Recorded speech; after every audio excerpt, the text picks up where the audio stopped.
to the webinar. Well, thank you, Trace, and good morning, everyone. Pleasure to be here with you. And I'm particularly excited about our topic today, which is smart growth.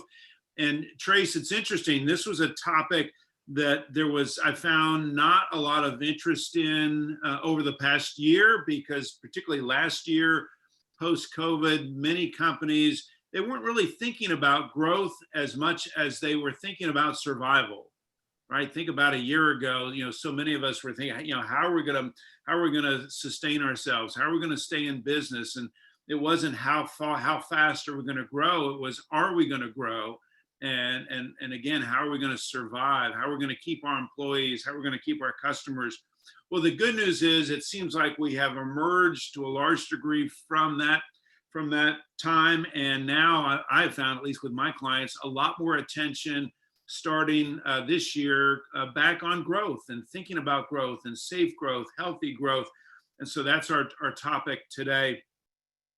Three ideas primarily that I want to cover with you this morning.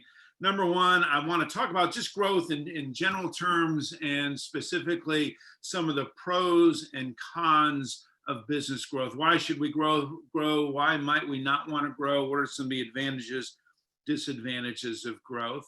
Because I firmly believe that the growth is a strategic decision.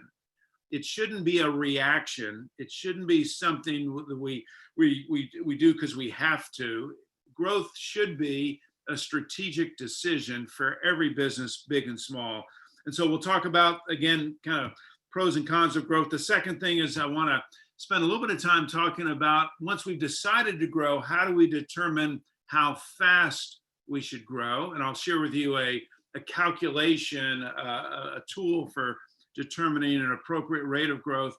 And then third, I want to spend a little bit of time this morning talking about what are some of the obstacles to growth? What prevents small companies like yours and mine from growing in a safe manner? So those are the three things I want to focus on this morning. I want to start with, just imagine for a moment, and Trace, I'm going to go to gallery just for a moment here. Imagine for a moment that Trace's company hired us. We're a consulting firm, all of us. And Trace's company hired us to come into his company for a day to explore his company and determine if his company is ready for growth. Is his company poised for growth? So the 12 or so of us, we get together, we'd show up on Trace's doorstep on a Monday morning, and we would start exploring, we would start investigating.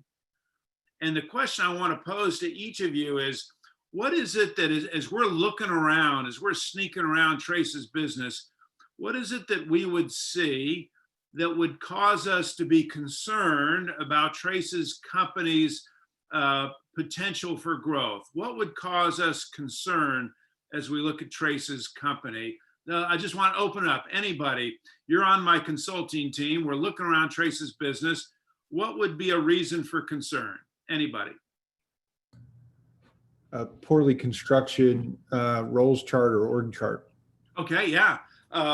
Either a lack of an org chart or a poorly constructed org chart demonstrating to us the people structure of the business, right? And who reports to who, and what are the relationships, and who's in what positions. Michael, that's a great example. That's one of the first things that I would want to ask for from Trace is, okay, let's take a look at the org chart. What else? Anyone else? What else would cause us concern? Can the company survive without Trace? Are they too tied to him? Does he have it set up where he has the time to be able to move on to something else without the initial company suffering? Jill, that's a great point. And too often I see that in companies where the company's growth is tied so directly to the owner, the operator of the business, that if something were to happen to that individual, or if they just decided they want to take some time off, the business almost comes to a halt. And that not only impacts the growth opportunity for the business, certainly impacts that owner's ability to exit the business at some point, when that business is so dependent on he or she, or even one particular individual. Great point. What else would cause us to be concerned? Cash flow and Yeah, cash flow, that we know at the end of the day, this business has to be producing cash. Sales are good, profits good, but at the end of the day, cash is what drives the business. And if we looked at his financials and we didn't see that the company was producing cash and managing that cash in an appropriate way, that would definitely give us concern. Anything else that we might spot that would concern us? I would say the lack of systems to not only capture the company's important information, but then to be able to take that information and use it to make decisions, including things like cash, obviously, but just a larger picture of information. Yep, Michael, you're exactly right. That if we saw there just seemed to be a lack of design, a lack of structure, operational design, if there wasn't an operations manual, if there weren't checklists, because those things certainly can strangle a business in terms of its growth potential if they're not present. So that would certainly be something we would ask for and want to look at. A couple other things that I oftentimes hear when I pose this question would be, do they have enough capital to grow the business on their balance sheet? Do they have enough cash? What about the leadership of the company? Does he have the right people in the right seats to grow the company? Their marketing efforts, how much are they investing in their marketing? Do they have the right message? Do they have competitive advantages? So the list goes on and on. The reason I start with this question and this scenario is I imagine as we were thinking about Trace's business, you were thinking about your business. And what if we were going to step into your business on Monday morning and do an audit, do a tour looking for reasons why your company may or may not be ready for growth? What would we find? And maybe we would find some of the things that came up as we were talking about Trace's business. So that's why I pose that question to start with, because I want you to begin thinking about your own company and to what degree is your company ready for growth. So let's think a little bit more about growth. So we'll start with the benefits of growth, because I think we just assume, most business owners, operators, just assume that growth is good, that every business should want to grow. And why is that? What are some of the benefits of growth? So Reed, I'll start with you. What comes to mind? What's a benefit? Why would a company want to grow? I mean, just growth provides more opportunities for employees. So natural development. Okay, growth provides opportunity for employees. Absolutely, particularly those growth-minded employees that we've got. Growth also, I find, attracts good employees, right? If we're able to say, hey, we're a growing company, that makes us more attractive to high-performing employees. They want to be on superstars want to be on a winning team, so to speak. Yeah. Let's see, Tammy, are you there? I can see your face. Are you there? Tammy? How about Gene? Gene, are you there? Yes, sir. Yeah. So Gene, what would be another benefit of growth? Why would you or why would a company want to grow?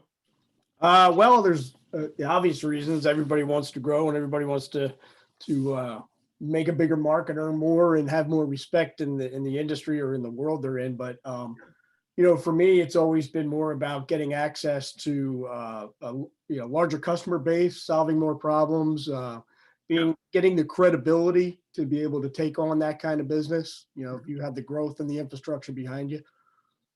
Yeah. I like what you said in that.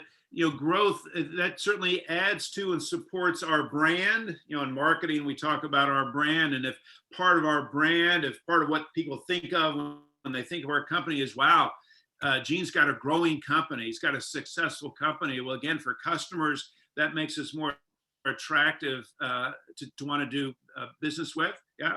As it makes us more attractive to potential employees, makes us more attractive to potential customers that, our brand is, well, we're a growing company. We're a successful company. What else comes to mind in terms of benefits? Well, something I hear quite often, well, if we're growing on top line revenue, we would assume that increased revenue would translate into more profits, and more profits would translate into more cash. And isn't that why we're in business, at least in part, because we're trying to generate cash for our business? We also, if we have an exit strategy in mind, growth allows us to get that much closer to that exit, whatever that exit might be. But so certainly makes sense that we should want to grow. And yet there are some companies that have in fact decided not to grow intentionally. There was a great book that was written. The name of the book is called Small Giants, and it profiled about a dozen different companies that made a very intentional decision, a conscious decision, not to want to get any bigger, not to want to get any larger. Instead of getting bigger, they just decided they wanted to get better. And I think that's an interesting idea, and I think it suggests that we don't have to grow bigger. It may be that our choice is just to get better at what we do, at who we are. So that, and these companies, again, all made a conscious decision not to get any larger, but just to become better companies. So, but there are certainly benefits to growth. We've identified some of the key ones. How about is there any downside to growth? Any reason why we might not want to get any larger? Anyone? I'd just say more people, more money, more problems. Yeah, so just a headache. Yeah. More people, the business gets more complicated as we get larger. There's something in the research that's known as the growth paradox. And the growth paradox, there's a belief that among many that as my business gets larger, it should get easier to manage. And the reality is, when they've studied this, it's the exact opposite. The business never gets easier as it gets larger. In fact, it gets more complicated, and with more complication, it gets harder. And the easiest way to think, because you might be wondering, well, how does that happen? How does a business get more complicated? And the easiest way that I can explain it is that if I have my own business and it's just me, well, that's a pretty simple business. And then I decide to add Trace as my first employee. And so now, as Trace is my first employee, how many lines of communication are there? Well, there are two. My communication to Trace, Trace's communication back to me. We have 2 lines of communication. Well, that doesn't sound too bad. But now we decide to add Jill. Jill is my second employee. We add Jill. Now there are 3 of us. How many lines of communication are there now? Well, if you do the math, now we have 6 lines of communication. Has the business gotten any more complicated? Seems like we go from 2 to 6. That seems more complicated. Now we add Reed. Reed is my third employee. We have 4 employees. We now have 12 lines of communication. Is the business getting any more complicated? Has to, right? We've gone from 2 lines of communication to 12. Inherently, as we add people, as we add employees, as we add customers, inherently, the business gets more complicated. So it can't get any easier. It can only get more difficult as we grow. Why else, might we avoid growth? Well, I can argue that growth requires cash. In fact, growth in many ways consumes cash. And if we're not prepared to make an additional investment in the business for that growth, either borrow money or take investment money, then maybe we don't want to grow the company, because again, growth consumes cash in many cases. What else happens with growth? Well, growth puts a lot of pressure on the operations of our company, right? If I go from $1 million company to a $5 million company, well, that just puts a ton of pressure on the design, on the infrastructure of my business. And some companies I find can't withstand that pressure. They break down because of that additional pressure from growth. And so we just want to be mindful of our business cannot continue to operate as it did as a larger company. What else does it do? Well, growth also puts pressure on our company's culture. Every time, my experience is every time we add 1 employee, the culture of our company changes. It has to. Just by adding 1 human being to our labor force, our culture changes. So imagine what happens when we double the size of our employees, triple the size of the number of employees, what happens to our company's culture. Very hard to maintain culture as a company's growing, as we're adding people, as we're adding customers. So again, I want you to be mindful of growth is a strategic decision. I want you to decide, should we grow, should we not grow? And if we grow, how fast should we grow? So let's go to that second idea. Well, each of you should have a copy of a handout. And as we go through this handout, if you'll turn to the page, it says 4 ways to grow a business. So let's think about at the highest level, if I want to grow my company, what are my options? What are my choices? Well, I would suggest that there are 4 different possibilities in terms of growing the business. The first possibility, the first way to grow a business is to fix your business. Fix meaning let's make it better, let's make it faster, let's do it cheaper. Let's fix what we've got. That's one way to grow a business. Let's fix it. The second way to grow a business, the second choice is through innovation. Innovation meaning coming up, with new ideas, new products, new services, new markets, new technology, new processes, new procedures. So innovation is a second way of growing a business. How can we do this better? The third way to grow a business is through scaling the business. The term that's used is scaling the business. Scaling is essentially building capacity, building additional capacity. So scaling could be adding additional personnel, adding that salesperson that you've been withholding, adding another operations person, adding people. Scaling might also mean adding space, physical space, expanding your warehouse, expanding your office area, allowing the business to grow. Scaling could be adding production capability, allowing your company to fill more orders, work with more customers. So the third way that we can grow the business is by scaling the business. And then the fourth way that we can grow a business is through acquisition. And I find, by buying another company or buying additional companies, acquisition, and I find that choice for many small businesses is one that we overlook. And not saying it's the best way to grow, but it's certainly a consideration. It's an option that maybe I can grow faster by acquiring this company or merging with this company. So these are the 4 ways as you think about growth in 2021. I would encourage you to explore each of these different ways of growth, and they're not mutually exclusive, meaning you don't have to just go with one. It might be that you say, hey, I think we can fix our sales process because we're just not getting enough new customers. And at the same time, we could innovate our product or innovate our service, and then maybe look to increase our capacity at the same time. So you could pursue multiple ways of growing your company. So I want to invite you to explore that on your own as you do your planning for 2021.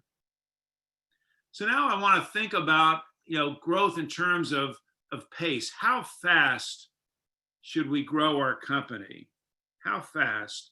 Well, would you agree it's possible to grow the company too fast? Show of hands, is that possible? Can we grow the company too fast? Yeah.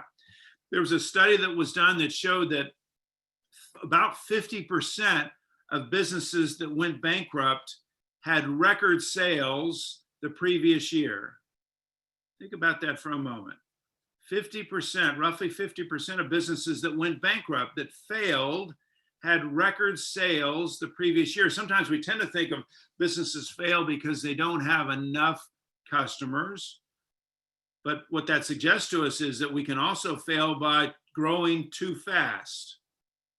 I remember a number of years ago seeing a statistic from the United Nations, and it really got my attention when I saw this. And the statistic was that more people die on this planet from indigestion than starvation. Think about that for a moment. More people die on this planet from indigestion, eating too fast, than from not eating at all. And I remember when I saw that statistic, it got me thinking about companies and small businesses. And I think that's just as true in business, that it's just as easy to fail by growing too fast than from not growing at all. So I think we really need to be mindful about how fast we grow. And the way I like to think about it is the decision about growth is similar to the decision that you make every day when you get in your car. Might have been this morning if you had to drive somewhere this morning. And we get in our car, I get in my car, and whether it's conscious or subconscious, I make a decision about how fast I'm going to drive. Right? If I'm going to the store, I'm going to the post office, I'm going to meet Trace, how fast do I need to drive? Well, if I'm running late and I'm meeting Trace for lunch, I'm thinking, I got to go fast. I got to go fast, right? I'm going to speed. I'm going to get on the interstate. I'm going to go as fast as I can. Versus if I'm going to the store to pick up a few groceries, no big rush there. I'll take my time. So we make this decision when we get in our car and think about what are some of the factors that come into play when we get behind the wheel in our car. Well, again, maybe urgency, right? How fast do I need to get there? Same thing is true in business. There may be some sense of urgency on your part about how fast you want to grow your business.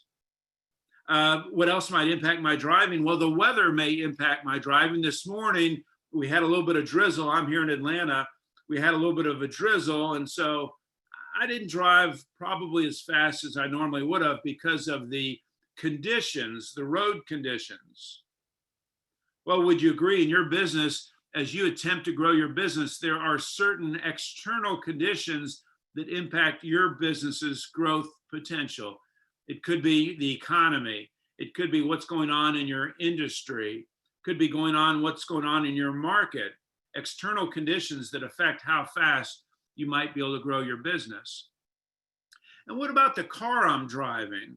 How does that impact how fast I drive? Well, I know it does because right now I own a Honda Accord. It's a nice sedan, nice family car.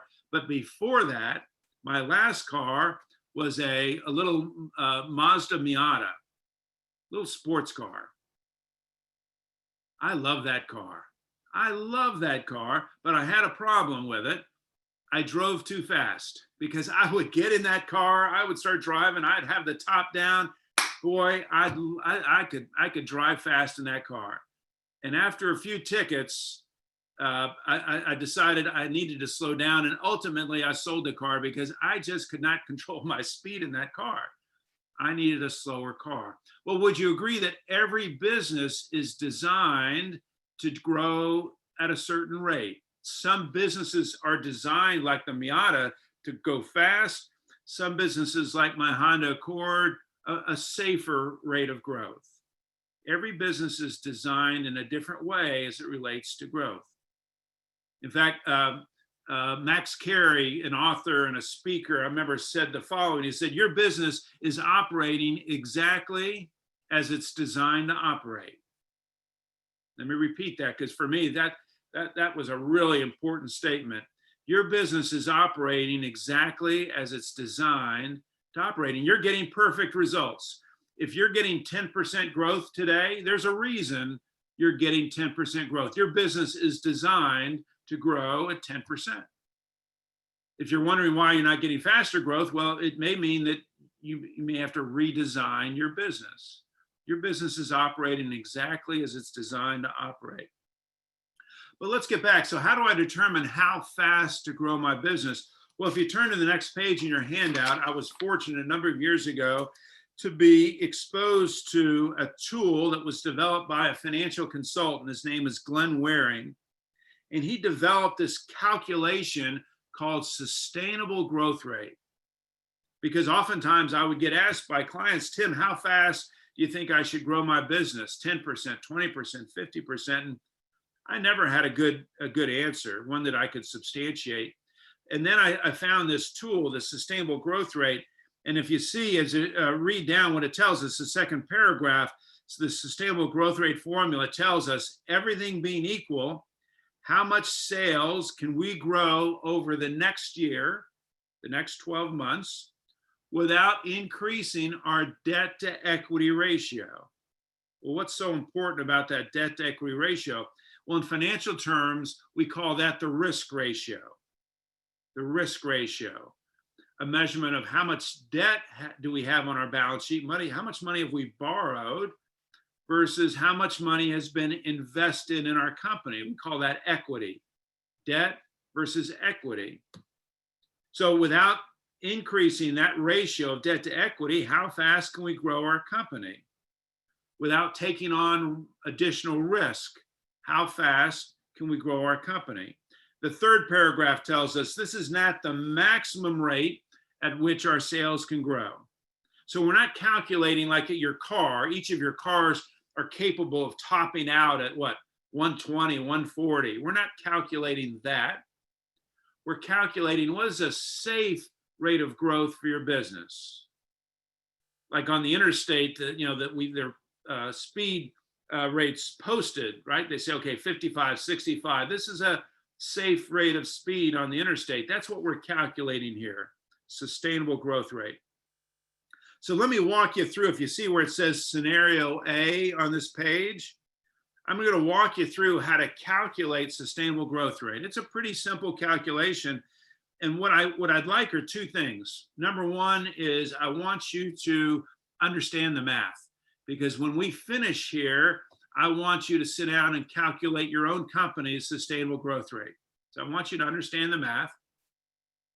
Secondly, maybe more importantly, I want you to understand the implications of this calculation. What does it mean when you calculate it? What does it mean to you in terms of your business and understanding what impacts your ability to grow?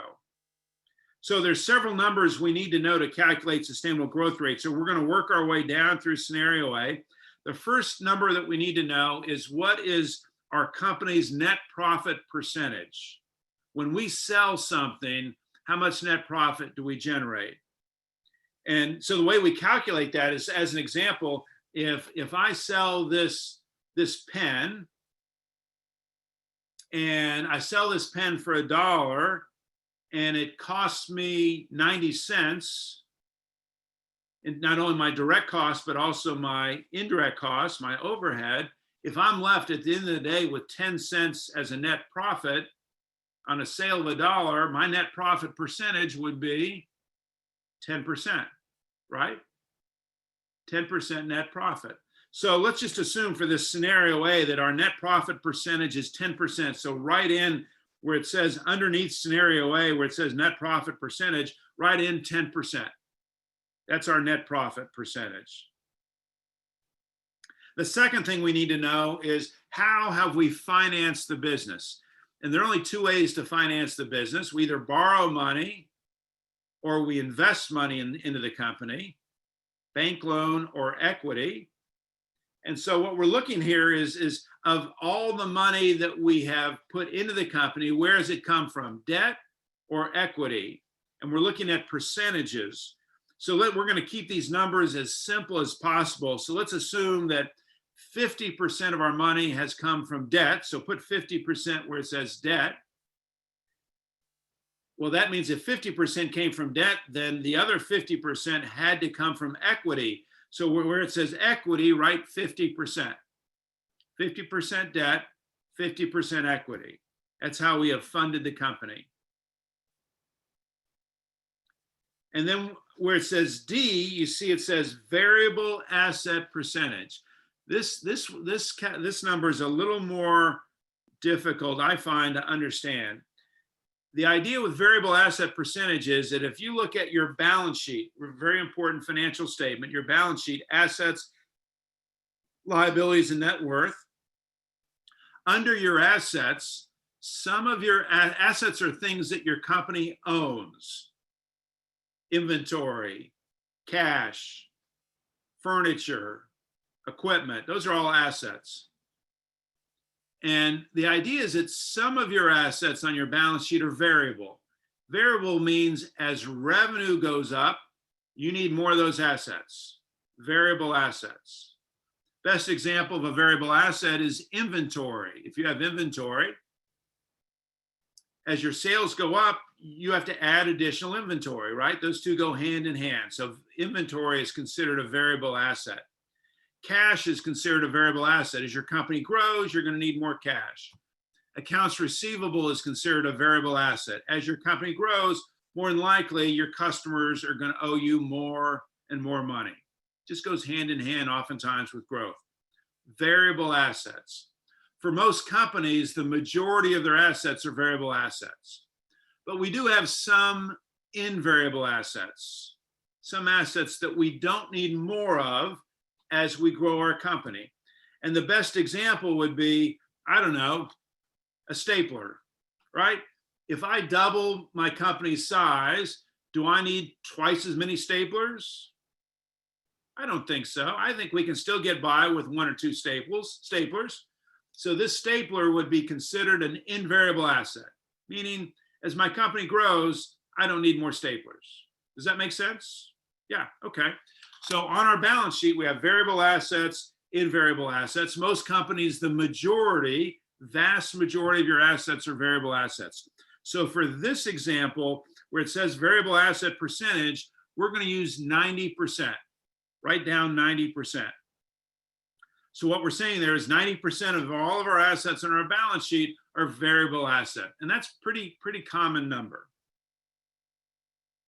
So now we have all the information we need to calculate this sustainable growth rate. You see, it's kind of a complicated formula. I got great news. We're not going to use that formula. Instead, I'm going to break it down into 5 simple steps. I'm just going to take the formula, break it down into 5 steps, all right? The first step, we're working our way down under scenario A. First step says take B, which is debt, and divide it by C, which is equity. Okay, we said for debt, we got 50%. For equity, we said we had 50%.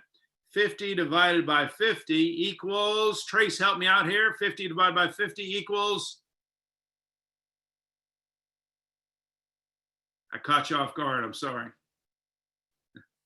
I'll help you out. It's 1, right? 50 divided by 50 equals 1, right? So underneath scenario A, where it says B divided by C, write down 1. Step number 2, we're going to add 1. 1 plus 1 equals 2.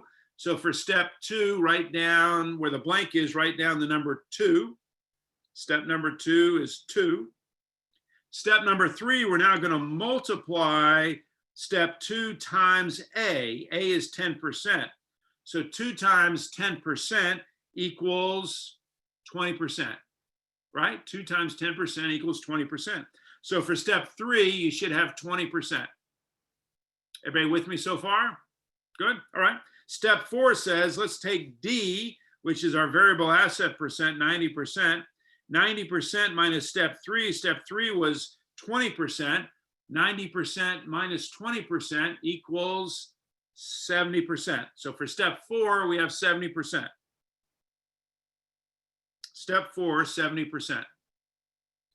And then our 5th and final step says take step 3 and divide by step 4. Well, step 3 was 20%.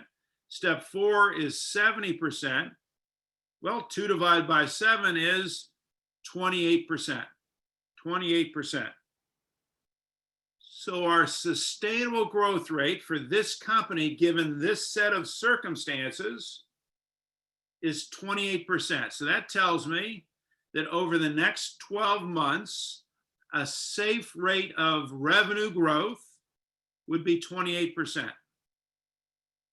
Now, this is not a science. This is as much an art as a science. So the way I would read this would be, instead of saying, okay, I'm going to grow my business 28%, I would say, okay, a safe rate of growth for my business would be 25 to 30%.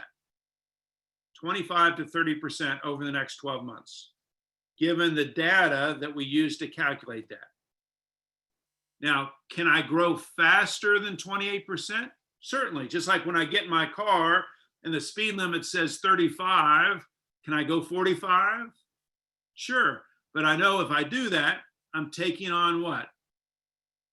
I'm taking on additional risk.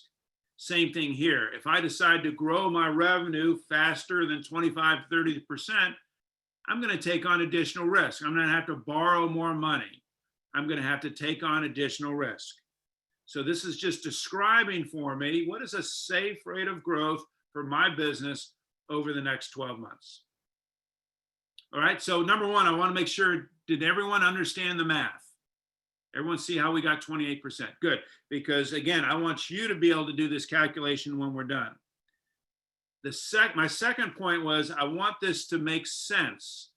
And the first thing that we notice is that there are three things that drive our ability to grow our company, three factors. Number one is our profitability. The higher the rate of profitability, the higher the potential for growth. So instead of 10%, if our net profit was 15%, we'd be able to grow faster. Second is how are we funding our business? And what I can tell you is the more debt you're willing to take on, the faster you're able to grow your company. Now, I want to be careful here because I'm not encouraging each of you to go out this afternoon and go to the bank and borrow money. Don't do that. But I do want you to know that in the decision in funding your business, if you decide to use more debt than equity, you have a greater opportunity to grow your company. And the primary reason for that is debt is less expensive than equity as a form of capital. Now, I won't go through the entire reason for that because that's a whole half-day workshop, is understanding the different forms of capital and why one is riskier and one is less expensive. But just take my word is that debt is less expensive than equity. And so as a result, if you're using more debt than equity in funding your business, you'll be able to grow your company faster. Okay. And then third is understanding that in the mix of assets on our balance sheet, the lower the percentage of variable assets, the faster we'll be able to grow our company. And so one strategy in growing your company is just looking at your balance sheet, looking at your assets and saying, okay, can we reduce our accounts receivable? Can we reduce our inventory? Can we reduce on a percentage basis the amount of cash that we keep in the bank? Because by doing those, it allows our company to grow faster. Okay. All right. So if you turn to the next page in your handout, it kind of reinforces the ideas that I've shared with you about how can you grow your company faster. If you've decided, okay, 28% isn't fast enough, I want to grow faster, how can I do that? And it gives you some ideas on how to do that. Okay. What I'd like to do with just a little bit of time that we've got, if you'll turn to the next page that says business life cycle. Business life cycle. And the idea here is that every business, big or small, every business goes through this business life cycle. And the 4 stages in the life cycle are startup, right? We all got started as a startup business. Right when we launched our business, we were a startup. The second stage in the business life cycle is the growth stage. My guess is that's where most of your businesses are today. Your company is growing, both in terms of revenue, headcount, market share, profit. You're in growth mode. The third stage in growth is the maturity stage. That's when growth subsides. We begin to see we're not growing anymore. We're just staying kind of even in terms of growth. And then the fourth stage in growth is referred to as the decline stage. Now we're not only leveled off, but now we have less growth, sales, employees. Now we're in decline. Last year, primarily due to COVID, many small businesses found themselves in decline stage. So think about, where is your business today on this life cycle? If you're going to put an X on this graph, where would you put your business today? I'm guessing not a startup. Very likely you're a growth company. You could be at maturity, or it's possible that your company is in decline today. It's always interesting for me is the mindset of a business owner changes pretty dramatically as we go through these 4 stages. So as a startup business, what is most important to the business owner? Well, it's usually getting clients. First client, second client, third client, right? When we're a brand new business, we need clients, we need customers. And then I move into growth stage. What's important to me? If I'm the owner of a company in growth stage, well, initially it's getting more customers, more revenue. But what I found is that about halfway through that growth stage, there is like a big idea comes to the mind of the business owner, because up to this point, it's been revenue, revenue, revenue. And at some point, it's like, my goodness, we should be making money. We should be profitable. This revenue is great, but I can't put revenue in the bank. I can only put cash in the bank. Cash comes from profit. Profit comes from revenue. How do we become more profitable? So there's this big change in mindset that happens usually at some point during the growth stage that, okay, I need to start making money. I need to become profitable. And then if we find ourselves in maturity, which many businesses do at some point, all of a sudden, I can't seem to grow anymore. Our revenue is flat. The typical mindset there is, how do I get back to growth? Boy, those were the good old days. How do I get back to growth? Growing sales, growing profit. How do I get back to growth? That's what usually happens to the minds of business owners in maturity stage. And then finally, in the decline stage, what's the mindset of the business owner? It's usually, how do I stay in business? How do I sustain this business? How do I survive? And that's, again, a lot of business owners about a year ago, right, were thinking that. How will this business survive? How will I make payroll? How will I be able to hang on to these key employees? So again, the point is that in every stage of growth, the mindset evolves. It changes over time. Here's something else that's interesting. When they've studied the growth of particularly small companies, what they found is that there are at several points on this life cycle that a business growth stalls, comes to a halt. And the first point of which that happens is usually at about $1 million in revenue.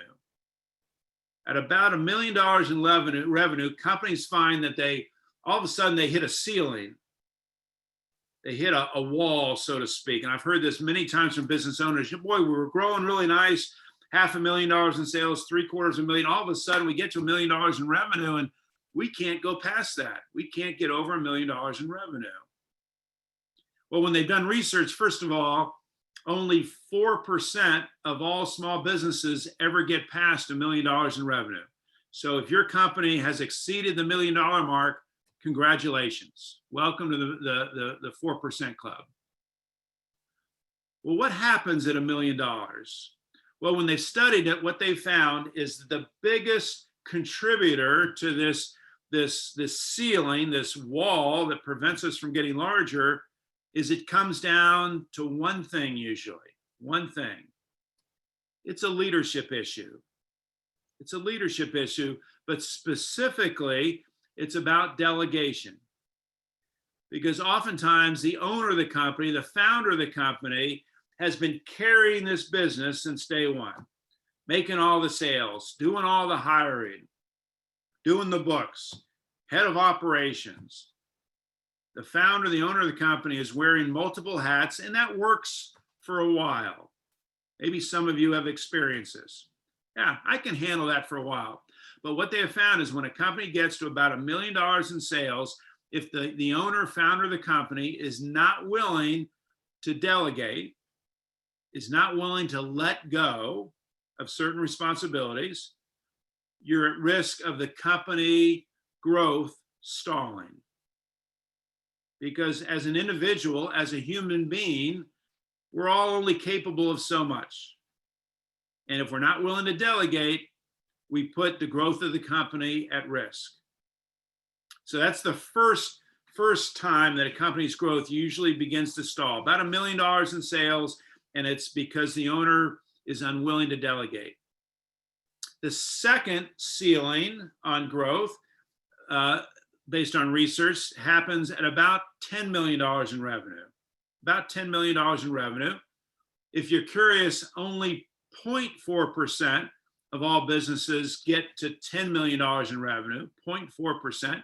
So if your company has exceeded $10 million in revenue, welcome to the 0.4% club.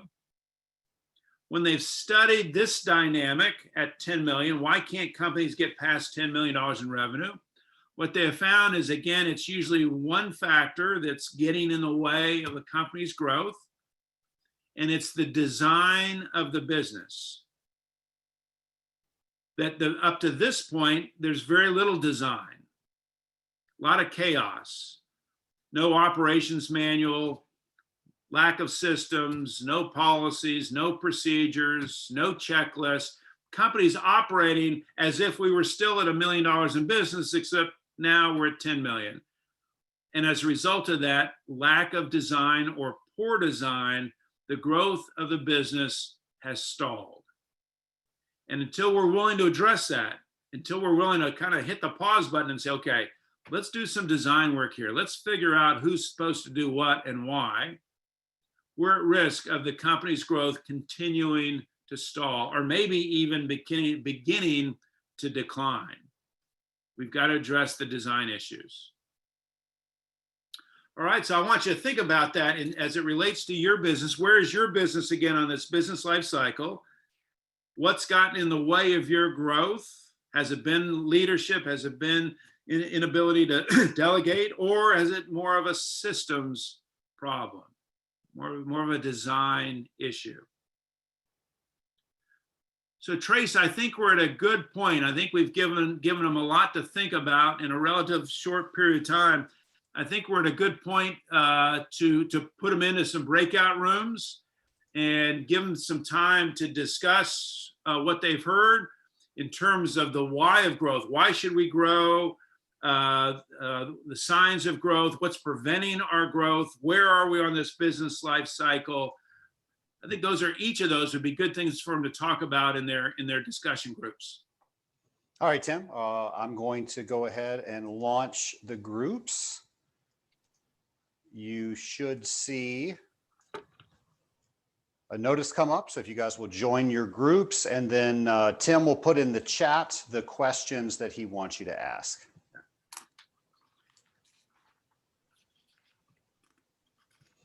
Tim will probably be best to broadcast to all once they've joined. Okay.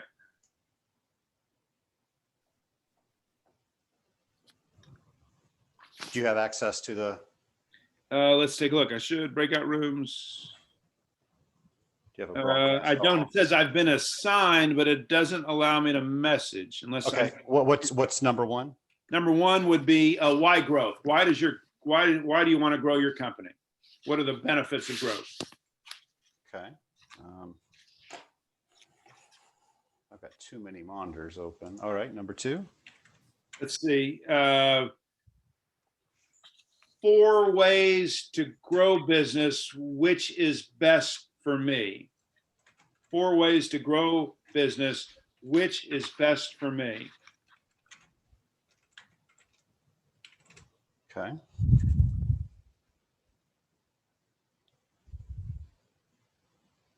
Third would be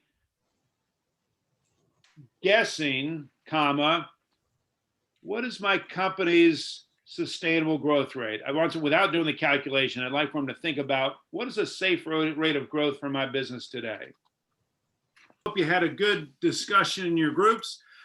We've got just a few more minutes, and I've got a couple additional points that I'd like to share with you, which I think will be helpful as you're considering your growth strategies for 2021.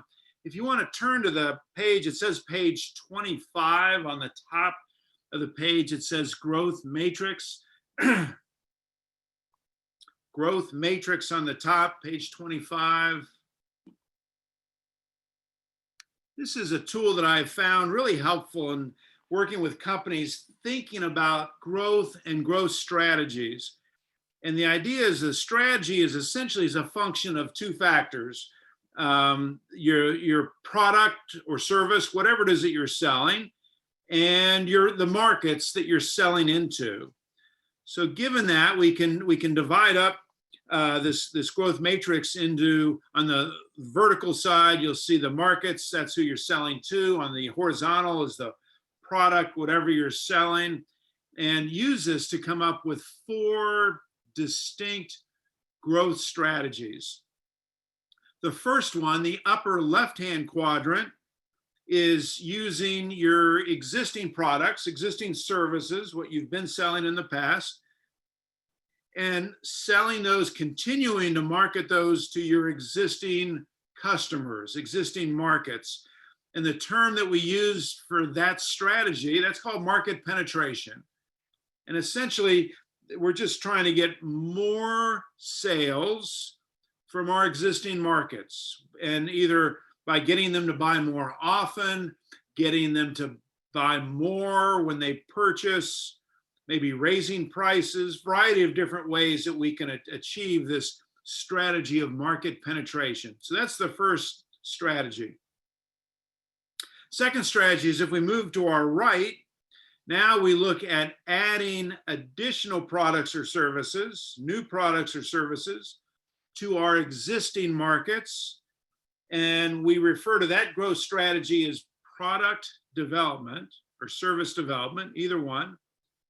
New product, existing markets. So we're going to our existing clients and saying, hey, you're buying pens. How about paper? Do you need any paper? Or you're purchasing this service. Would you be interested in purchasing another service? Product development. Let's go down to the bottom left-hand quadrant. Now we're taking our existing offering, existing product or service, and looking for new markets. And we call this market development. So if I've been selling these pens to schools, I think, well, who else might want to buy pens? How about hospitals? Maybe I could sell these pens to hospitals.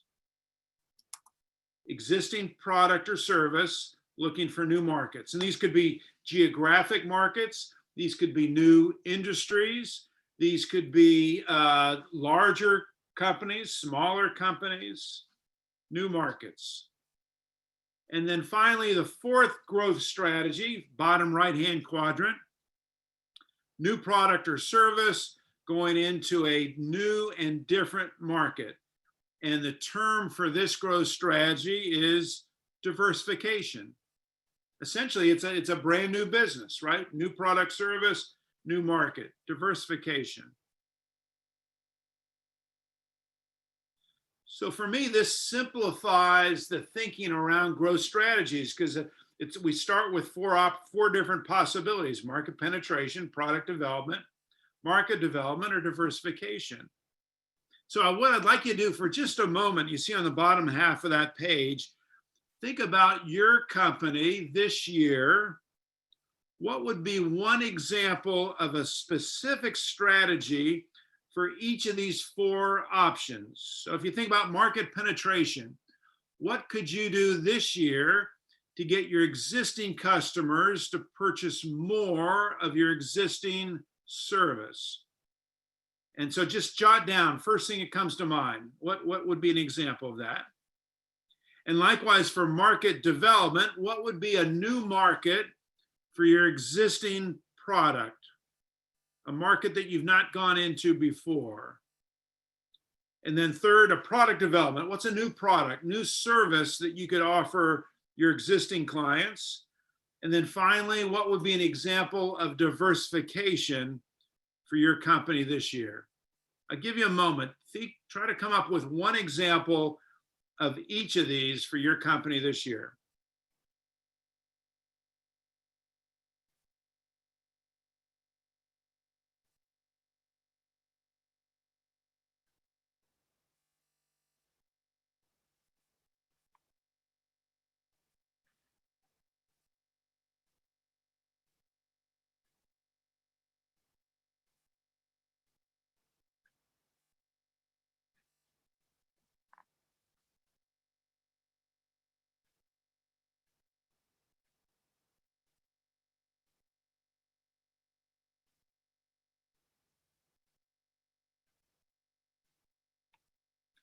All right, so let's walk through, let's see, Chase, would you mind working with me for a moment? Sure. Sure. So let's start with market penetration. More sales from your the existing markets that you sell into, existing service.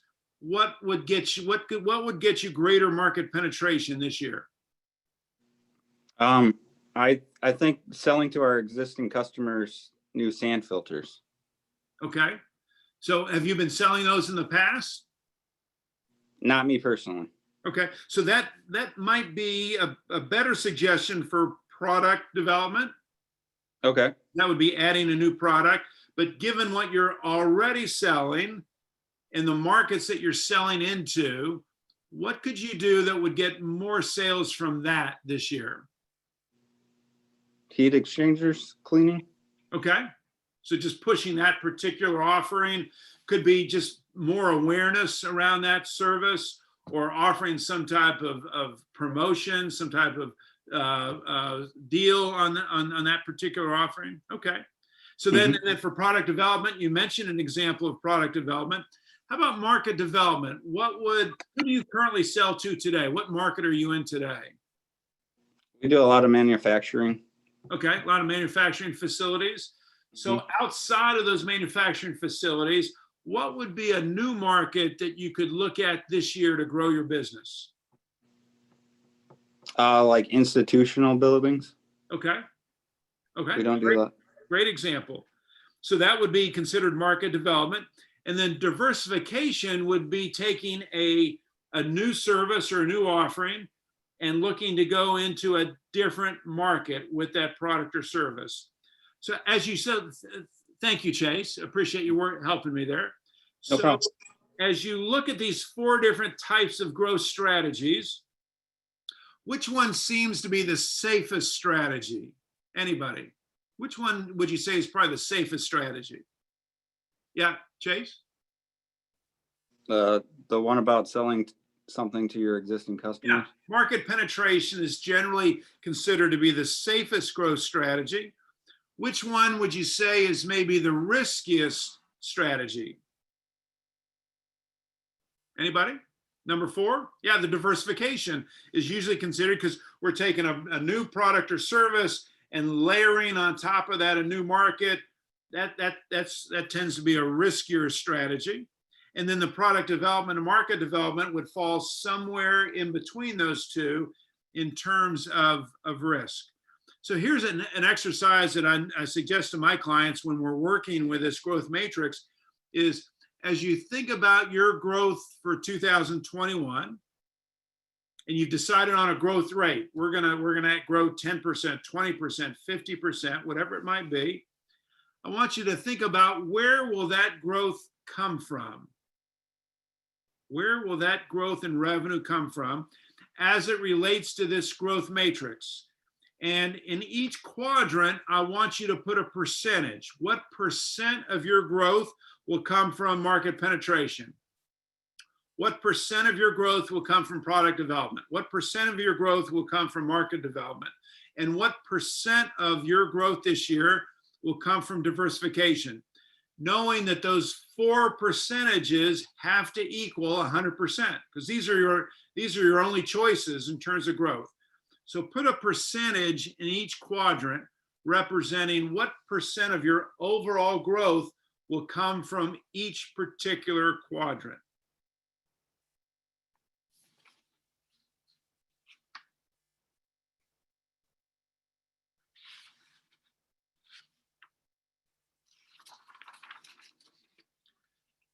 Again, this just in terms of your planning for this year, this gives you a starting point, gives you a framework in terms of, okay, we want to grow, where will the growth come from? And then we work our way down to then specific strategies for each of the 4 quadrants. Again, for me, just a kind of a simple way to begin to organize my thoughts around growth over a particular period of time.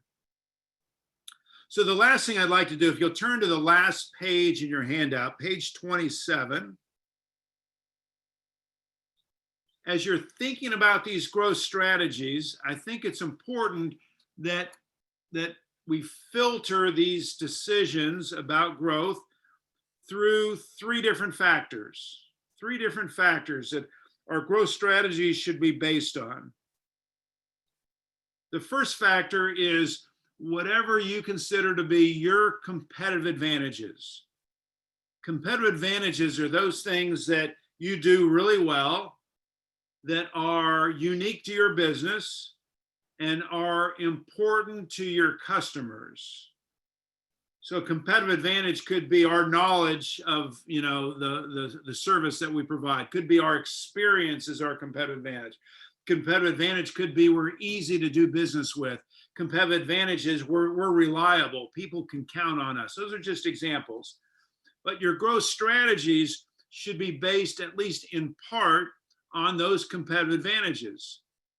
Because if you come up with a competitive advantage, if you come up with a growth strategy and it's not grounded in a competitive advantage, it's highly unlikely that you're going to be successful with that growth strategy. So your growth strategy should be grounded in your competitive advantages. And I normally recommend to my clients that they should be able to identify anywhere from 3 to 5 competitive advantages. What makes you different? What sets you apart? What makes you unique? Competitive advantages. So number one, your growth strategy should be based on your competitive advantage.